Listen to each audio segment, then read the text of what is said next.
Hi, my name is Mutlu. I'm an associate professor at UW-Madison, and we're currently involved in a multi-agency project to map global agriculture and using Google Earth Engine as the backend to do that.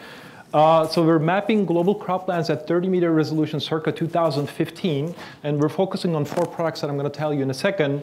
And then we're leveraging cloud computing, primarily Google Earth Engine, but also using some of the NASA resources. And we're placing great emphasis on validation and quantifying uncertainty. As you know, there are a lot of products out there, but we are probably the only group that is producing sort of both pixel level and regional uncertainty estimates so that you guys can incorporate that into your own analysis. And we're hoping to deliver those products in 2018. These are the 4 products that we're generating. So the first one is sort of the baseline map of where the croplands are. It's a sort of a cropland mask, as we call it. And then we're generating cropland intensity, that is the number of cycles during the growing season or during a year that a particular field or area is cultivated. And then crop type, and we're taking a sort of a crop dominance approach there because crops for every field change every year. So it would be a sort of wheat dominated or soy dominated or corn dominated system. And then we're also interested in mapping irrigated versus non-irrigated areas. Just to sort of give you a flavor of what the definition of cropland to us feels like, because everybody may have their own definition. So it's the croplands that is sort of raw areas, but also includes cropland fallows, as well as some sort of agriculture plantations, if you will. And this is just to sort of give you a sense of what different resolutions look like across different landscapes. At 1 kilometer, you don't get to see a whole lot of detail. At 250 meters, you begin to see some detail, and you sort of really get to see the detail at the agricultural landscape at about 30-meter resolution.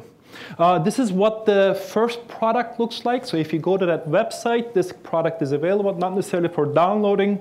We have an official release in August 2017 in a couple of months. And just to give you a flavor of what this product looks like locally. So here's an example from Bulgaria. Here's an example from Saudi Arabia, an example from the Mekong Delta.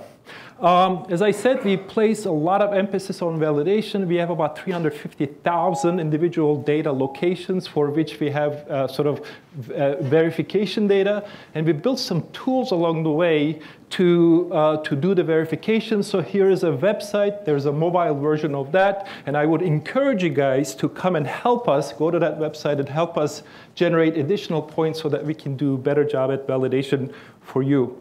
And just as sort of an example from Australia, we're about 97% accuracy.